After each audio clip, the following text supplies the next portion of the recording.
Los temas que se tratarán en este programa están documentados a partir del texto sagrado del cristianismo. Este no pretende mostrar una opinión, sino mostrar lo que la Biblia dice. Algunas de estas escrituras son tan impactantes que cambiarán tu vida para siempre. Real o no, tú decides. Así comienza Secretos Bíblicos.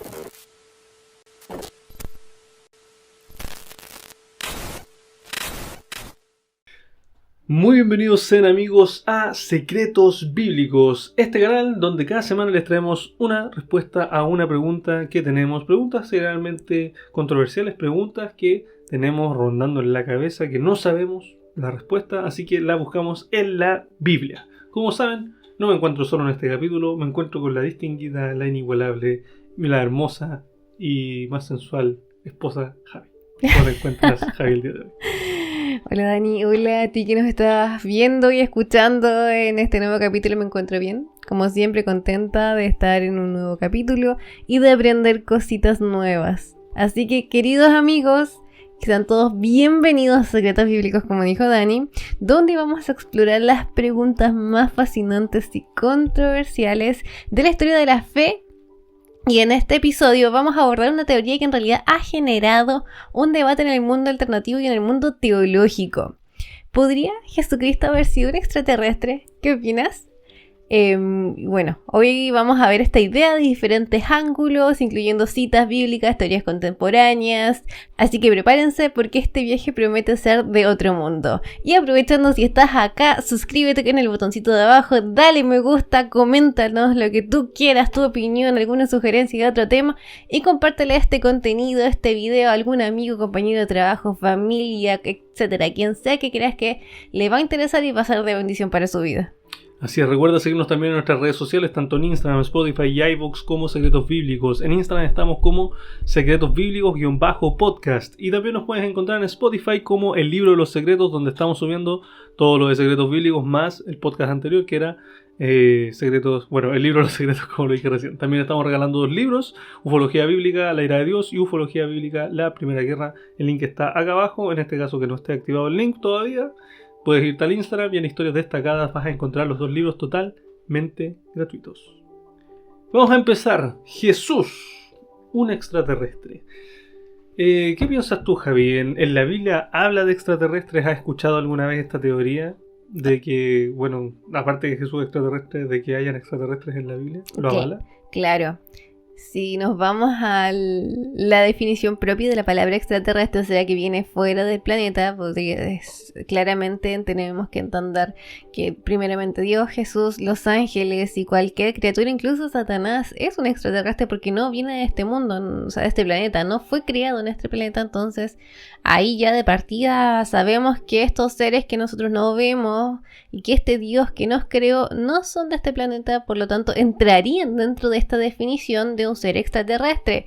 Pero también recuerdo en Job, en el libro de Job, cuando se habla de esta, que lo hemos hablado un montón de veces acá en el libro de los secretos, en el libro de los secretos y ahora también en Secretos Bíblicos. Todavía nos cuesta un poquito como agarrar el ritmo. Pero ahí se menciona, ¿cierto?, esta como reunión cósmica que me acuerdo mucho de las guerras de la galaxia, cuando estaban este concilio de mundos, ahí todo es como en su pequeña navecita, todos conversando, discutiendo sobre temas del universo. Me imagino lo mismo. Sí, es algo parecido. De hecho, recuerdo en el capítulo número 4 o 5, no recuerdo, creo que es el 5, del Monte de Sion de que hablamos acá, exactamente de lo que tú hablas, un concilio extraterrestre. Ahora, ¿de dónde viene esta teoría? Bueno, esto surge de una idea media esotérica e ufológica, obviamente. De hecho, ufología bíblica tiene que ver con todo el mundo extraterrestre, de hecho por eso le puse así a los libros. Que plantean ciertos eventos descritos en la Biblia que podrían interpretarse como encuentros cercanos de tercer tipo o encuentros cercanos con seres de otros planetas. Y según este planteamiento, Jesucristo podría ser un ser muy avanzado enviado para guiar a la humanidad, o desde el punto de vista bíblico ya netamente es Dios, pero entendiendo lo que aparte que es un extraterrestre, nos viene a guiar y todo el tema, pero nos viene a demostrar qué es Dios y quién es. para que entendamos. Entonces, ejemplos de esta interpretación hay muchas. La anunciación de María. María fue abducida, fue una intervención alienígena. ¿Qué piensas tú cuando se le presenta al ángel? Estos son todos conjeturas solamente de lo que estamos hablando, porque recuerden que se le aparece Gabriel y ahí hablan y le dice que vas a tener un hijo y todo el tema. ¿Qué piensas tú, Javi? Claro, y no solamente María, tenemos un montón de ejemplos bíblicos que hay un ser todopoderoso o de otra dimensión que habla con estos personajes que se encuentran en la Biblia. En la Biblia dice que fue un ángel, ¿cierto? Uh-huh. Ahora, ángel básicamente es un mensajero, un ser, podemos ser incluso tú o yo o Dani, que llevemos un mensaje de parte de Dios. Entonces, creo yo que no tenemos bastante claridad sobre quién era este ser Gabriel, que estuvo conversando con María, que le mencionó que iba a tener un hijo, que iba a ser producto del Espíritu Santo, que iba a ser el Mesías, que iba a venir a salvarnos. Así que yo creo que claramente fue un ser extraterrestre, no era un humano. Así es. De hecho, ahora que haya sido inseminación artificial y todo, posiblemente fue así, obviamente, porque no hubieron relaciones sexuales. Tuvo que haber algún tipo de tecnología de por medio. Obviamente Dios sabe qué tecnología usa, pero algo hubo. Claro, o sea, nosotros no sabemos, podemos especular, podemos mencionar, Claro. podemos hacer teorías como la que menciona Dani, el tema de la inseminación artificial. Podemos quizás ser un poco más místicos, yéndonos al otro extremo de que no fue tecnología, sino que fue algo como mágico, celestial, por decirlo de alguna forma, un milagro, como por ejemplo los que hacía Jesús en su época, que en esa época, claro, no tenían explicación científica. Realmente tampoco lo conocemos, pero yo creo que tienen que tener alguna explicación desde el punto de vista científico. Uh-huh. De hecho, Dios nunca se va a apartar de sus leyes, así que tiene que haber una explicación física por lo menos las cosas. Claro. Ahora, la ascensión, por ejemplo, la transfiguración de Jesús, cuando se le aparece a Pedro, y Pedro lo ve con Elías y con Moisés. Entonces Pedro le dice, oye, construyamos una ramita. Eso se encuentra en Mateo 17. Y aparece un rodeado de luz. Incluso él, el mismo Jesucristo, se ve con un manto de luz blanco y todo el tema, y le cambia el rostro, resplandece. Eso actualmente se le llama un encuentro cercano al tercer tipo, cuando tú te encuentras con estos seres que actualmente se le llaman los pleiadianos, que son seres hermosos, resplandecientes, divinos. Otro característica interesante es en Hechos 1.9, cuando aparece la ascensión al cielo de Jesús. Jesús, cuando se va al cielo, dice lo siguiente, Hechos 1.9: y habiendo dicho estas cosas, fue alzado y le recibieron una nube que le ocultó de sus ojos. En otras palabras, hubo algo que recibió a Jesús. Obviamente, que se lo llevó. Obviamente, exactamente, no, los apóstoles no sabían que era una nave, no sabían lo que era un avión. Ellos dijeron una nube, pero físicamente es imposible estar en una nube. Así que algo fue lo que se los llevó. Claro, pasa mucho que en las épocas antiguas, cuando no había este nivel de tecnología o el nivel de conocimiento que tenemos actualmente, estas personas, estos seres, tratan de generar una descripción dentro de lo que ellos más conocen, o sea, qué es lo que ellos ven, ¿cierto? Que vuela, o que en realidad no vuela, sino que está en el cielo. Generalmente son las nubes, quizás, como bien Dani lo ha mencionado muchas veces, puede haber sido un tipo de nave extraterrestre que generó esta como nube, humo, y que así por eso los asociaron los apóstoles, pero en realidad tampoco sabemos. De hecho, en Apocalipsis hay una descripción de la Nueva Jerusalén, que aparte de la descripción de los 2300 metros cúbicos, voy a buscar la cita para ponerla aquí después en postproducción, pero aparece de que el carro viene también en nubes, así como que aparece una nube resplandeciente y todo el tema. Entonces es bien interesante. Vamos a ver algunas citas bíblicas que respaldan un poco esta teoría de la hipótesis de la ufología, más temas ufológicos. Por ejemplo, voy a partir hablando yo un poco de Ezequiel. En Ezequiel capítulo 1, el versículo del 4 al 28, se describe un encuentro que tiene el profeta Ezequiel, que es con una nube, o sea, con un carro que aparece en una nube y todo el tema. Pero esto lo vamos a leer un poquito más adelante, lo voy a de hecho a citar un poco más adelante en mi propio libro, que acá hablo un poco más de esto a profundidad. Pero primero vamos a leer Juan capítulo 8, versículo 23. Dice, y les dijo, vosotros sois de abajo y yo soy de arriba. Vosotros sois de este mundo y yo no soy de este mundo. Cuando él dice, hijitos míos, no soy de este mundo, claramente, de hecho el mismo Jesús lo dice, que no es de acá, entonces por ende tiene que ser un extraterrestre. Claro. No hay como una opción menos lógica, por así decirlo. No podemos reinterpretar el texto a conveniencia nuestra. Teniendo en consideración siempre que un extraterrestre, nosotros no nos referimos a estas seres humanoides con estas caras alargadas de forma de almendra, con unos ojos también alargados, con una frente amplia, que son de color, que parecen radioactivos. No estamos hablando de definición de extraterrestre, de un ser que viene fuera del planeta Tierra. Solamente eso, que es importante, ¿cierto?, recalcar estas aclaraciones. Aunque a pesar de que Daniel capítulo 10 no se diga, por ejemplo, en esta asamblea, recuerden lo que hablamos en el capítulo 5, en Monte de Sión, Daniel ve a un hijo de hombre entre medio de otros seres, que no sabemos qué seres eran. Posiblemente, no sabemos, solamente son seres hermosos. Claro, pero no sabemos quiénes sabemos eran, cómo son, ni la cómo cabeza, eran, ni claro. nada. De hecho, hay una descripción de lo más parecido que se ha visto a Lucifer, por ejemplo. Hay profetas que lo han visto. Y entre esos yo saqué una descripción de lo que se ve y ahí hicimos una imagen. Y es bastante extraño cómo se ve Lucifer según las descripciones. Entonces se nota que es un ser extraterrestre distinto. A nosotros es un humanoide, pero es distinto. Ahora, en Juan, capítulo 18, versículo 36, dice, mi reino no es de este mundo. En otras palabras, el reino no es de acá. No podemos pensar como pensaban los católicos de la época de la Edad Media, no sé si seguirán pensando igual, que el cielo es aquí en nuestra atmósfera, y que Jesús está ahí esperándonos y todo el tema.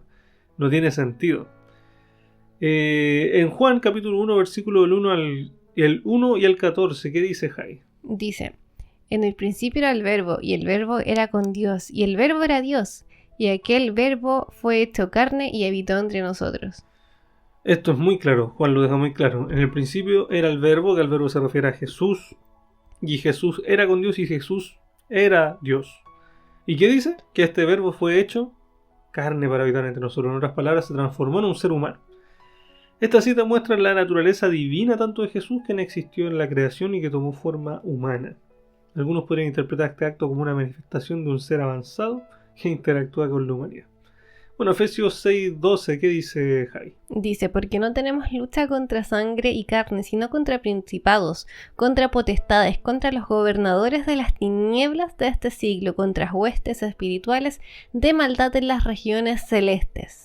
Mira, ahí queda más que claro cuando Pablo regiones dice, celestes. Aquí, ¿qué son estas regiones celestes? Claro, aquí nosotros nos referimos como cuerpos celestes. Nosotros nos referimos generalmente al cosmos, pero ¿será una dimensión? Las estrellas. Las estrellas. Sí o sí es algo no humano, por lo que entendemos. Eso nos da a entender Pablo. O no terrestre. Ajá, no terrestre. Bueno, el monte de Sión y la asamblea celestial también que mencionamos anteriormente se encuentra en Daniel 7:10, en Job 1:6, Apocalipsis 14:1. Se menciona que este monte es donde también hay una asamblea. Lo explicamos con más detalle en el capítulo 5, así que lo pueden ir a buscar. Y hay algo interesante también que no quiero pasar por alto, que es el tema de mi propio libro. Vamos a citar mi propio libro, la página 21, Ufología Bíblica, la Primera Guerra, página 21. Cuando nos vamos al Génesis y nos remontamos a las palabras que se utilizaron, por ejemplo en el principio, cuando Dios crea en el Bereshit, y dice que el Espíritu de Dios se movía sobre las aguas, sobre la faz de las aguas, aparece una palabra que es bien interesante. Dice, y la tierra estaba desordenada y vacía, Génesis 1:2, y las tinieblas estaban sobre la faz del abismo, y el Espíritu de Dios se movía sobre la faz de las aguas. Primero, la palabra espíritu aparece en hebreo, que aquí se utiliza la palabra ruach, que es viento, y aparece la palabra Elohim, que significa dioses. Entonces, existen varias personas que no son cristianas, y hay personas que son cristianas que estudian lengua semítica y que hablan acerca de la palabra ruach. Sucede que ruach es una palabra que no solamente significa viento, sino que también existe una palabra actual, contemporánea, que es un derivado de la palabra ruach, que es la palabra roja o roa. Esta es una palabra de etíope y significa ventilador actualmente, o significa algo que produce viento. Entonces, ahora tenemos dos similitudes en esta historia: el agua y algo que está sobre el agua.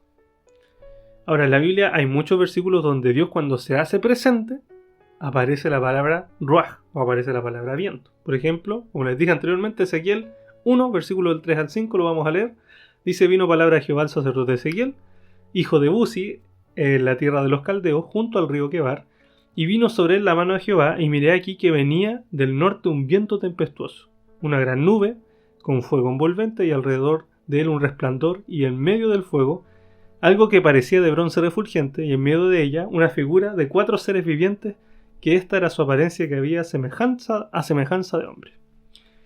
Javi, ¿qué piensas cuando escuchas esto, no? Justo la similitud también de la palabra ruach que aparece al inicio, que es algo que está sobre viento, que produce viento, y que se le aparece a Ezequiel. ¿Qué piensas que es eso? Mira, si produce viento, tiene que tener algún mecanismo en el que genere viento, no sé, el tipo ventilador o que esté en movimiento, pero algo así me imagino. No quiero ser tan específica en mi respuesta, porque en realidad se puede dar interpretación a muchas interpretaciones solamente con estos pocos versículos. Este versículo es tan, este capítulo de la Biblia es tan potente con el tema ufológico que la NASA patentó una nave con estas características. De hecho, se basaron en todo el capítulo, como les dije, y en 1974 la NASA patentó una rueda que la usan para transbordos espaciales, también para usar robots espaciales. Por ejemplo, el Curiosity tiene una de estas ruedas. La rueda le pusieron el siguiente nombre para que la puedan buscar. Es la US 3789947A. Así se llama. Súper simple. Me encantan estas instituciones en las que no se cranean con los nombres y le ponen el primero que se les ocurre, ¿cierto? Sí, son medio complicados. Esta es una rueda omnidireccional, o sea que es una rueda que se puede mover para todos lados. Y fue otorgada por Joseph Blumerich, el director de desarrollo de estructuras avanzadas en la NASA. Y fue otorgada el 5 de febrero de 1974. Y es utilizada incluso, como les dije, hasta el día de hoy. Luego de ver esto, nos hacemos la siguiente pregunta: ¿la NASA tiene la patente del Espíritu Santo? Porque generalmente cuando traducimos la palabra ruach en la Biblia, ponemos Espíritu Santo. Pero eso yo pienso, y bueno, en mi libro también lo demuestro, que es un error. No siempre ruach significa Espíritu Santo. Dependiendo del contexto, simboliza otras cosas. Por ejemplo, en Ezequiel, no es el Espíritu Santo el que se le presenta específicamente a Ezequiel, porque el Espíritu Santo igual es el que te deja ver esas cosas, sino que te aparece otra cosa, una nave. Y de hecho, está bien interesante el tema de que esta nave la patentó la NASA. Claro, y ahí también me llama un poco la atención el tema de las traducciones en cuanto a la interpretación de la Biblia. El lenguaje, la escritura en el que se escribió, valga la redundancia, la Biblia, no es una escritura tan descriptiva como por ejemplo las que tenemos actualmente. O sea, en el español tú tienes un montón de palabras, tienes un montón de formas de describir lo que tú estás viendo, cómo tú te sentiste. Hay una infinidad de formas en las que tú puedes plasmar lo que quieres decir. Pero en estos lenguajes con que se escribió la Biblia no es tan descriptivo y hay muchas palabras que tienen más de una interpretación o más de un significado. E inclusive la forma en la que nosotros podemos entender estos textos, ya sea que es un par de versículos, un capítulo completo, inclusive la Biblia, depende mucho del contexto. Me refiero a la cultura en la que fueron escritas. A mí me llama mucho la atención por ejemplo, las historias, las parábolas que contaba Jesús. Muchas veces nosotros cuando las leemos pasamos por alto muchas cosas, muchos significados, quizás un poco escondidos, o el trasfondo de la historia, porque hay muchas cosas culturales ahí que nosotros pasamos por alto. Esta semana estuvimos estudiando un poco sobre la parábola del hijo pródigo. Y hay mucha simbología oculta ahí que te dan a entender el trasfondo de esta historia, de esta parábola, realmente lo que Jesús quería decir con esta historia, pero para nosotros las pasamos por alto porque la cultura occidental es demasiado diferente a la cultura oriental o a la cultura israelita, la cultura judía. Entonces es bastante interesante el tema de las traducciones en cuanto a las palabras que se encuentran en la Biblia, y sobre todo con el tema ufológico que está muy relacionado con el tema de las profecías. Recordemos que no todas las profecías se entendían en su época. Inclusive hay algunas profecías que se entendieron ya en una actualidad, o sea, de forma más contemporánea, en los 1800, estamos hablando no tanto tiempo atrás. Entonces es bastante curioso, es bastante interesante este tema de la interpretación de las palabras, que en realidad nos alteran todo el significado o todo lo que la Biblia quiere decir. Y, o sea, y no sé qué opinas tú respecto a esto, que creo que me salí un poco del tema, pero es interesante. Bueno, yo más que nada siempre he pensado de que la traducción depende mucho del contexto. Claro. Como bien dicen, las palabras antiguas, sobre todo en el lenguaje semítico, era un lenguaje más primitivo, entonces una palabra podía simbolizar muchas cosas, dependiendo del contexto. Por ejemplo, aquí también autocitarme, en la página 23 y 24 del libro de Ufología Bíblica, La Primera Guerra, aparece lo siguiente: Éxodo 13 del 21 al 22 dice: y Jehová iba delante de ellos de día en una columna de nube para guiarlos por el camino, y de noche una columna de fuego para alumbrarles, a fin de que anduviesen de día y de noche. Nunca se apartó de delante del pueblo la columna de nube, de día y de noche la columna de fuego, ni de día y de noche la columna de fuego. Ahora, ¿qué produce que haya fuego en el cielo? Porque uno cuando lee este versículo, uno dice, en el día hay una nube, en la noche una columna de fuego. Claro, y somos literales porque es lo que está escrito ahí y es lo que estamos acostumbrados. O sea, nosotros todo lo que leemos es de forma literal para nosotros. Exactamente, pero Éxodo 33... si tú te vas al texto original, aparecen palabras interesantes. Por ejemplo, la primera es la palabra anán. Esta palabra puede usarse de tres formas dependiendo del contexto. Una de ellas, por ejemplo, es una niebla, una nube o una nube de tormenta. Otras fuentes también nos dicen, en su traducción, que puede ser una nube que resplandece por un rayo o una nube luminosa. También aparece otra palabra que es amud, que también tiene tres significados. Obviamente la primera es la que pusieron, que es columna, que es en estado eréctil, o sea que si había una columna tenía que haber una columna de fuego que iba así, como un cigarro parado. Horizonte, vertical. Forma vertical. Ajá. Podría ser un atril o una plataforma. También podría... Bueno, esos tres significados significa la palabra amud. Si buscamos la definición de plataforma podemos leer lo siguiente: superficie horizontal plana, descubierta y elevada que sirve de apoyo o base para algo. Eso es una plataforma. Ahora, notamos que el texto dice que en la noche esa nube se hacía de luz para guiar al pueblo de Israel, y la palabra original que ahí se usa es esh, que significa arde, ardiente, ardor, encender, fuego, incendio, pira, quemar y refulgente. Entonces podemos entender que lo que guiaba era una plataforma que resplandecía y que esa en la noche hacía luz para guiar a su pueblo. De hecho, así diría el texto original.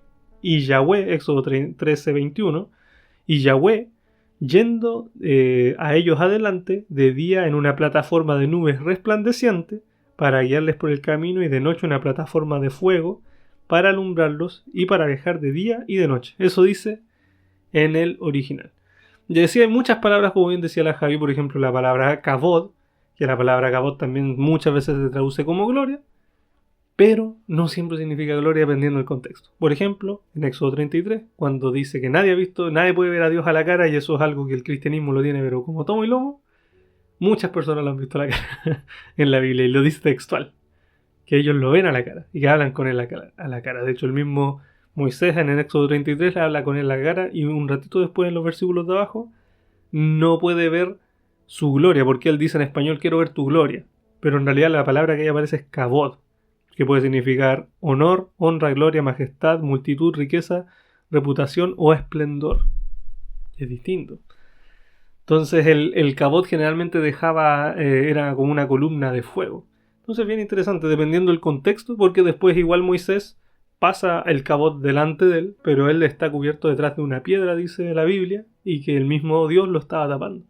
Entonces era algo físico. Entonces tenemos que leer los contextos, e irnos al original y estudiar bien para saber si realmente lo que estamos leyendo está correcto o está bien traducido, porque los traductores también se pueden haber equivocado. La mayoría de estas traducciones bíblicas son muy antiguas. Se empezaron a traducir del siglo XIII en adelante, del 1400, entonces estamos hablando hace harto rato ya. Claro, y sobre todo algunos textos que no entendemos, lo que los encontramos un poco extraños, que no tienen sentido. Tenemos que sacar esta curiosidad o esta parte de investigadores, porque la Biblia en sí no es un libro tan complejo de entender. Si tú te tomas el tiempo, si tú investigas un poco más, si tú te adentras un poco más en el lenguaje bíblico, no es un libro complicado y tú lo puedes entender de forma muy fácil. Sí, es un libro que no es tan complicado como bien dice la Javi de entender. Simplemente hay que, incluso uno puede hacer esto mismo, pero ya no irse tanto al original como yo, que me voy a las palabras en hebreo y todo, pero tú puedes ver las otras versiones, porque existen muchas versiones de la Biblia. Está la Reina Valera, está la nueva versión internacional, está la Biblia habla hoy, etcétera, etcétera, etcétera. Hay Claro. muchos tipos de Biblia. No le hable a los testigos de Jehová que está súper mal traducido. El tema es que hay hartos recursos para que podamos entender la Biblia. Así es. Javi, ¿qué dice Filipenses 2 del 5 al 7? Dice, haya pues en vosotros este sentir que hubo también en Cristo Jesús, el cual, siendo en forma de Dios, no estimó el ser igual a Dios como cosa a que aferrarse, sino que se despojó a sí mismo, tomando forma de siervo, hecho semejante a los hombres. Aquí dice claramente, Él tomó forma de siervo, o sea, para hacer semejante a los hombres, a nosotros. Tomó forma de hombre. ¿Qué significa tomar forma de algo? Que tu naturaleza no es esa. Es simple, no hay mucho que pensar tampoco. Dios no es así, Jesús no es así, su forma original no es de hombre, pero Él se hizo hombre, o sea que su forma original no es así. Cuando tú te haces algo, es porque tú no eres así naturalmente. Ahora, posturas a favor y en contra. Obviamente ya leímos las a favor, pero en contra existen varias. Por ejemplo, están los teólogos tradicionales que afirman de que estas interpretaciones están descontextualizadas de la escritura. Pero en la primera afirmación yo diría que estos teólogos están errados, debido a que tú no puedes sobreinterpretar un texto y darle metáforas cuando hay textos que son en un contexto literal. Por ejemplo, en Juan capítulo 8, cuando Jesús dice que Él no es de este mundo, Él nunca lo habló de forma metafórica, siempre lo estaba hablando de forma literal. Entonces, yo pienso, a mi forma de ser, de que estos teólogos que dicen que estamos descontextualizando la escritura, es un error, porque estamos en el contexto correcto. El cristianismo enseña que los milagros de Jesús son obra divina y no tecnología. ¿Qué piensas tú de eso, Javi? Es lo mismo que te comentaba hace un rato atrás, que yo creo que los milagros, que todo lo que hizo Jesús tiene una explicación lógica, inclusive me atrevería a decir que quizás también tiene una explicación científica. O sea, hay procesos que ocurren en nuestro cuerpo, por ejemplo, que producen la ceguera, o sea, que tú pierdas la vista. Y estos mismos procesos, me imagino yo, que se pueden revertir para poder devolver la vista a alguna persona. Nosotros no los conocemos, quizás todavía, en realidad no estoy tan actualizada en cuanto a los avances de la oftalmología, no es mi área, pero me imagino que en algún momento, quizás si llegamos a este nivel de tecnología, la vamos a descubrir, y creo yo que, por ejemplo, pueden haber sido los mismos mecanismos que usó Jesús. Como Él es el creador de nuestro cuerpo, Él es el creador del universo, Él conoce cómo funcionan estos procesos, Él conoce cómo funciona nuestro cuerpo, Él conoce todo lo que hay en este mundo. Entonces creo yo que si nosotros fuimos creados en base a ciertas reglas, en base a ciertos estándares, Él puede manipular estos estándares, puede modificar aspectos en procesos en nuestro cuerpo para nuestro beneficio. Lamentablemente nosotros hacemos todo lo contrario, modificamos los procesos que ocurren en nuestro cuerpo en forma negativa, con nuestro estilo de vida, ¿cierto? Con la alimentación que llevamos, con no descansar, etcétera. Hay un montón de formas en las que nosotros descuidamos y maltratamos nuestro cuerpo, pero Jesús hacía todo lo contrario. Él nos restauraba. Él nos restauraba a lo que fuimos en un principio, o sea, personas con todo nuestro sentido, con el mismo ejemplo de el tema de la vista. Nuestros ojos fueron hechos para ver, entonces el original es que nosotros podamos ver, y el devolver la vista a las personas que eran ciegas, que eran no videntes en esa época, que fueron varios milagros los que ocurrieron de esta forma, fue básicamente volver a hacernos como fuimos creados en un inicio, y si Él mismo nos creó, Él puede hacerlo de esta forma.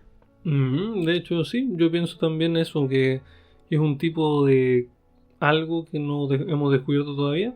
Obviamente en algún momento lo vamos a descubrir en el cielo, supongo, cuando venga Jesús por segunda vez. Pero lo que sí entendemos es que Dios puede hacer las cosas porque Él nos crea. Entonces, como bien dice la Javi, nos puede modificar como teníamos esa parte del cuerpo de forma original. Ahora, también otra postura dicen que no existe evidencia concreta para respaldar estas afirmaciones desde el punto de vista científico o arqueológico. Obviamente nunca va a haber un punto de vista científico o arqueológico que respalde que Jesús era un extraterrestre. Pero obviamente las evidencias bíblicas están, los versículos están, hay muchos más versículos. De hecho, vamos a ir ahondando acerca de este tema a más profundidad a medida que van avanzando los capítulos, pero vamos a ir punto por punto tocando de los temas ufológicos bíblicos. Ahora, algunas reflexiones para ir terminando este capítulo. Fuimos al grano, eso hacemos aquí en Secretos Bíblicos, ir al grano a la pregunta. Independiente si consideramos que esta teoría es posible o no, plantea preguntas interesantes. Por ejemplo, ¿qué significa venir del cielo? ¿Qué es eso? ¿Qué es venir de un lugar perfecto, sin pecado? ¿Podría la fe y la ciencia converger de maneras inesperadas? ¿Y si la vida inteligente existe en otros planetas como lo plantea la Biblia, qué papel jugaría Jesús en esta historia? Y ahí es donde vamos a estar respondiendo esas preguntas en próximos capítulos. La Biblia no niega la posibilidad de la vida extraterrestre, pero su mensaje central es espiritual y redentor. Ahora, la teoría de Jesús como un extraterrestre es fascinante y nos invita a pensar más allá de lo tradicional. Sin embargo, también es un recordatorio de que la Biblia puede ser interpretada de muchas maneras. Recuerden que no solamente existe una fuente de interpretación, existen tres. Entonces, nosotros por lo menos siempre lo intentamos hacer de la forma historicista. Así interpretamos nosotros la Biblia. ¿Qué opinan ustedes, gente? Déjenlo ahí en los comentarios. ¿Jesús fue un ser divino o un ser extraterrestre o ambas? Déjenlo ahí en los comentarios. Nosotros lo vamos a estar leyendo, dando corazoncito a todos sus comentarios. Los invitamos también a compartir sus pensamientos con nosotros y a compartir este video. Claro, y recordamos que estas son opiniones que nos hacemos cargos nosotros mismos, no son opiniones de alguna religión o de algún movimiento. Nosotros aquí estamos conversando en base a lo que dice la Biblia y netamente nos enfocamos en la Biblia y nos referimos a nosotros como cristianos, seguidores de Cristo. Así es. Gracias por acompañarnos un capítulo más. Recuerden que nos pueden seguir en nuestras redes sociales, tanto en Instagram, Spotify y iVoox como Secretos Bíblicos. En Spotify recuerden que sí estamos como el libro Secretos, pero también nos pueden encontrar como SB y ahí aparece el capítulo. Pero estamos en el libro de los secretos. También nos pueden encontrar en Instagram como Secretos Bíblicos-podcast. Si quieres los libros gratis, también puedes encontrarlos en nuestros Instagrams. Así es, y aprovechando que estás acá viéndonos y escuchándonos en este nuevo capítulo que ya estamos finalizando, danos tu like, ¿cierto? Coméntanos tus opiniones, lo que tú quieras saber, quizás tienes alguna consulta, suscríbete al canal también que nos ayudarías muchísimo y comparte este contenido con cualquier persona, ¿cierto? Con tus amigos, tus familiares, tus compañeros de trabajo, con quien tú creas que este contenido le puede beneficiar, ¿cierto? Que le va a interesar y le va a ser de bendición para su vida. Así es, de hecho estamos intentando llegar a una meta que son 500 suscriptores, nos faltan solamente 96. Así que si nos ayudan sería genial. Exactamente, si nos ayudan sería muy genial. Gracias por estar con nosotros un capítulo más. Recuerden que también tenemos live todos los domingos a las 8 de la noche, hora Chile. Se avisa todo por Instagram y los links están en Instagram. Todos los lives son por aquí mismo por YouTube. Así que eso, gente, nos vemos en el próximo capítulo con un misterio nuevo aquí en Secretos Bíblicos. Les deseamos a todos buenas noches.